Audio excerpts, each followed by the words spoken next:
Hello, and thank you for tuning in to the Fi Mastery Podcast, where our focus is on providing tools, resources, and insights that empower driven individuals to become the masters of their own financial independence journey. My name is Peter Donisanu, and today we're going to talk about our outlook for the economy and the markets in the year ahead, along with some key points to consider as it applies to your finances as we move through the year. Overall, the U.S. economy will likely hum along in 2024, but at a slower pace than years past, and central bank policy is likely to be a little more nuanced as inflation continues to slow. Now, when you put these two factors together, this likely sets us up for some mixed opportunities in the year ahead, which is why we offer some guidance on crucial factors to watch and ways to get your financial house in order as we move through the coming year. So with that, let's dive into today's podcast.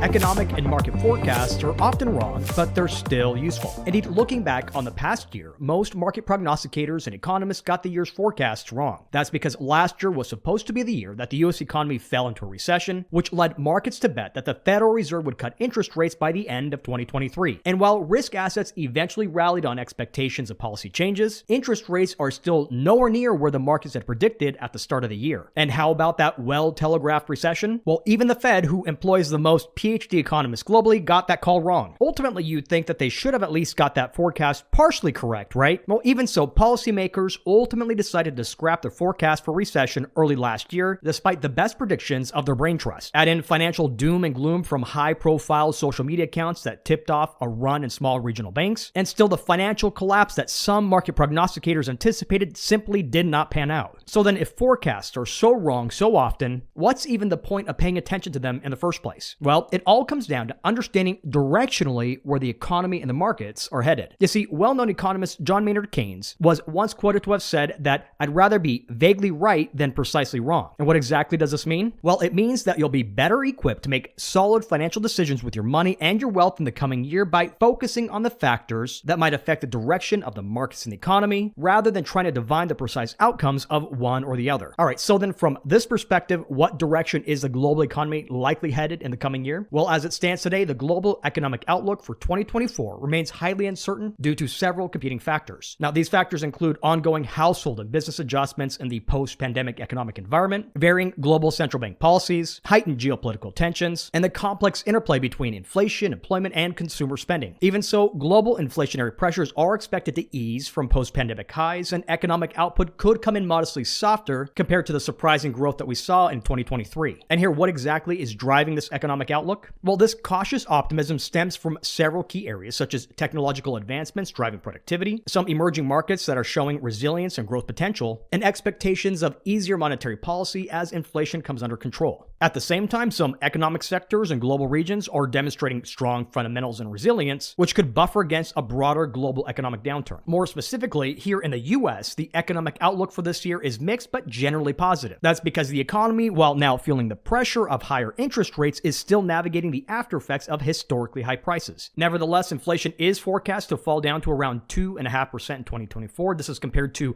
4.1% last year, and this is according to consensus estimates. At the same time, cautious optimism is starting to form among some market watchers that inflation that has tortured the markets for so long may finally have been tamed following December's better than expected inflation data. Now, this outcome is arguably due to the Fed's restrictive monetary policies that have tightened credit conditions in big ticket lending sectors like housing and autos, and has gradually influenced the economy's overall trajectory. And while elections are once again likely to prove contentious here in the U.S., economic policies emanating out of various campaigns in 2024 likely will be something to watch in 2025 and beyond. At the same time, critical technological advancements and a still resilient labor market continue to support growth through business investment and household spending. Now, with all that said, fissures are beginning to form in retail spending as household debt rises to record levels and discretionary savings fall, which suggests consumption could take a breather in the first half of this year. And while some economists continue to project a U.S. recession in the year ahead, consensus expectations suggest that there's still a chance the U.S. economy could manage a soft landing and avoid a full-blown downturn. And this outcome is likely to happen as growth slows in the first two quarters of the year and then re-accelerates to a growth rate of around 1.5% into the year end. Now, outside of the U.S., forecasts suggest that the growth rate is likely to moderate after experiencing a solid rebound last year. Indeed, according to forecasts from the IMF, we're likely looking at year-over-year global growth estimates of around 3% for 2023, which then slows to 2.9% in 2024. Now, this outlook is largely influenced by global policymakers keeping a a tight grip on monetary policy as the fight against inflation battles on outside of the US. In fact, these policies have arguably influenced overall inflation trends in developed and emerging market economies, which are now expected to see price growth continue to slow in the year ahead. Even so, we expect major economies in Europe to face their own set of challenges, mostly due to high energy prices and the ongoing war in Ukraine. And while these factors are causing a drag on growth in the near term, assuming no further military escalation in Eastern Europe, we anticipate growth to stabilize as policies become more accommodative later this year. And finally, turning our attention to the outlook in Asia, growth in the region is likely to vary on a country-by-country basis. For example, we anticipate Japan's economy to stabilize this year as inflationary pressures ease and labor market conditions remain solid. And while South Korea's fortunes are linked with global trade demand, we nevertheless anticipate global trade to firm up in the year ahead, which should be a positive boon to the South Korean economy. And along these same lines, while China likely experienced a decent growth rebound in 2023 following its own pandemic shutdown, the growth trajectory in the year ahead is less certain. That's because a cooler real estate market and easing infrastructure development have weighed on household wealth and hence consumer spending. Overall, however, economic growth is likely to remain balanced, albeit somewhat softer in the year ahead, as inflationary pressures in developed markets ease and trade slowly rebounds in emerging market economies. So then, how should you position your wealth given the current economic backdrop? Well, when it comes to your money, cash is still king. That's because factors like fluctuating central bank policies, geopolitical tensions, and still volatile inflation could lead to unpredictable economic and market shifts this year. More specifically, these global changes are likely to impact you at a more granular level when considering your W-2 or business income or investment returns in the months ahead. That's why you'll want to make sure that your cash management strategy is appropriately dialed in and that you have enough liquidity on hand to match your current lifestyle demands. At the same time, while the probability of a soft landing in the US is greater than zero, what this past year's taught us is how essential it is to be prepared for the unexpected. Indeed, should we experience a period of heightened economic and market volatility, then having dry powder or adequate cash on hand may enable you to capitalize on potential market opportunities should they present themselves during a brief period of market volatility. To be sure, when it comes down to it, at the end of the day, maintaining an extra cash reserve in such an uncertain economic and market environment ultimately serves both as a safety net and a strategic reserve. All right, so now that we've covered the economic outlook, let's talk a little bit about monetary policy. Now, as you'll likely recall, monetary policy was a central point of contention for market participants in the past year. And that's because markets gyrated up and down as investors adjusted their bets on the timing and degree of rate cuts from the Fed all throughout 2023. Now, looking out to the year ahead, the story likely will be more of the same, but less a matter of if policymakers will cut rates and more about when the cuts will occur and how much the Fed will actually cut. Indeed, as inflationary pressures continue to ease in the coming year, policymakers are likely to shift their focus towards supporting economic growth and stabilizing the labor market. Here again, they're likely to do whatever they can to support that soft landing. And so as far as the markets are concerned, this policy transition often involves lowering interest rates to stimulate borrowing and spending once it's clear that the economy is starting to come off the rails. But the fact of the matter is that we're not at that point just yet. Nevertheless, should incoming economic data show that the economy is slowing faster than what would appear to be a soft landing, then lower rates likely could become a tool to prevent the recession, thereby sustaining economic growth. Overall, however, the FOMC projections for 2024 suggest that the median Fed funds rate will likely come in around 4.6% versus 5.4% in 2023, with many economists anticipating 3 quarter-point rate cuts starting in the second half of this year. Now, while lower rates are back on the horizon for the coming year, it's crucial to note here that we're likely not going to go back to pre-pandemic zero interest rate policies anytime soon. That's because policymakers never intended for interest rates to remain so low for so long. Indeed, had policymakers in 2019 hiked interest rates to levels that we have now, we likely would have experienced a severe economic recession that we had anticipated back then. But thanks to massive money printing efforts and fiscal spending policies following the pandemic-era economic shutdowns, the U.S. economy was better positioned to tolerate Fed tightening, which allowed interest rates to effectively reset to normal levels. That's why in the year ahead, we're likely to hear more about terms like R-star and the neutral interest rate. And so what exactly do these terms mean? Well, the neutral interest rate represents the just right rate level where the economy is balanced, it's not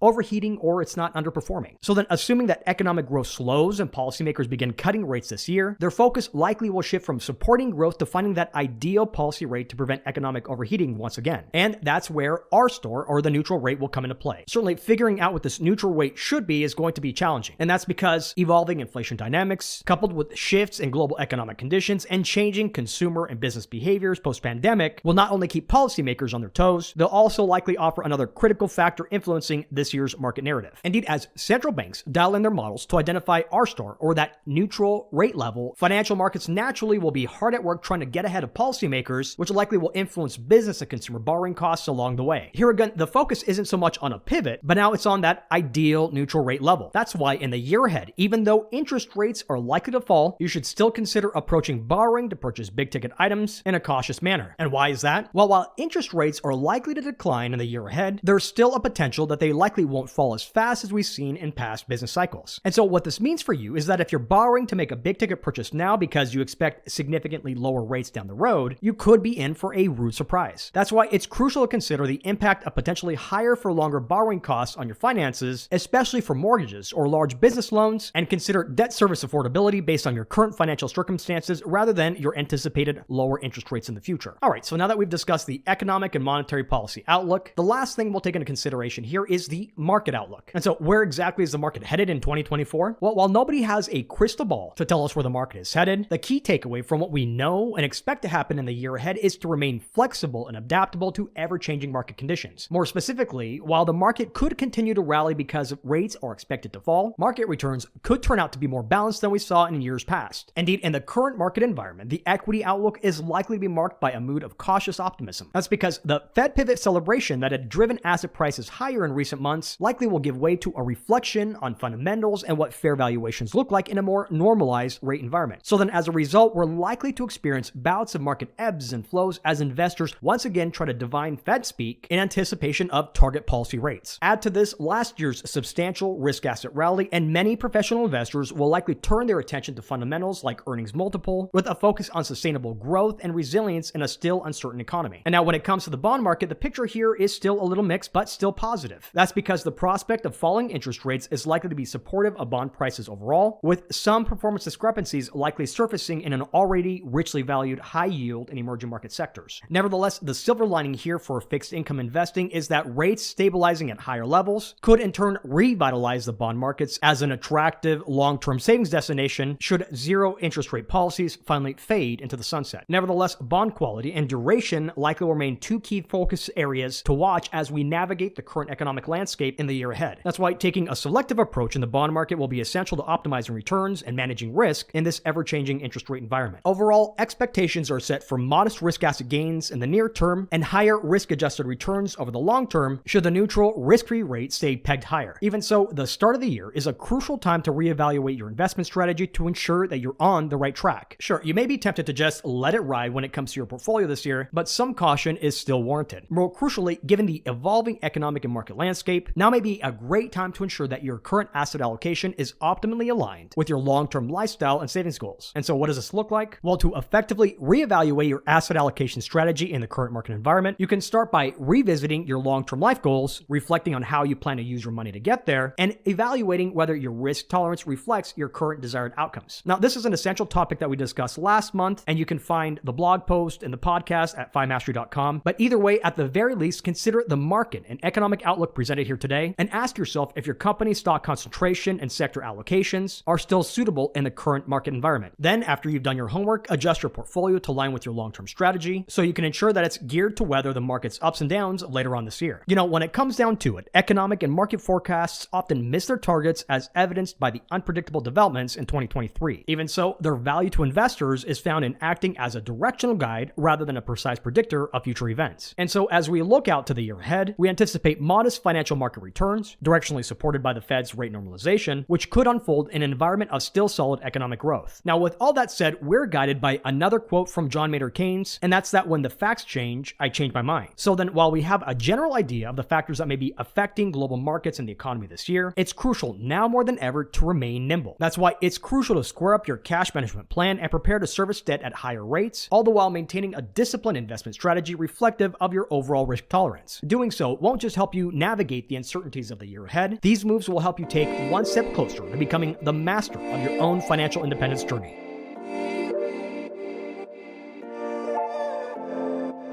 Well, that's it for now. Thank you for taking the time to listen to the FiMastery podcast. To learn more about today's topic, you can visit the episodes page at FiMastery.com. And if you can find one person in your life who would find today's message helpful in getting their financial house in order, please share this episode with them. But until next time, I'm Peter Donisanu, wishing you and yours abundant health and prosperity. The FiMastery podcast is brought to you by Franklin Madison Advisors, Inc. Franklin Madison Advisors is a registered investment advisor firm with its registration and principal place of business in the Commonwealth of Pennsylvania. Registration of an investment advisor does not imply a certain level of skill or training. This commentary and forecast are limited to the dissemination of general information pertaining to Franklin Madison Advisors' investment advisory services and general economic and market conditions and are subject to change without notice. The information shared today is not intended to be personal, legal, investment, or tax advice, or a solicitation to buy or sell any security or engage in a particular investment strategy. For additional information about Franklin Madison Advisors, including fees and services, please contact Franklin Madison Advisors or refer to the investment advisor public disclosures.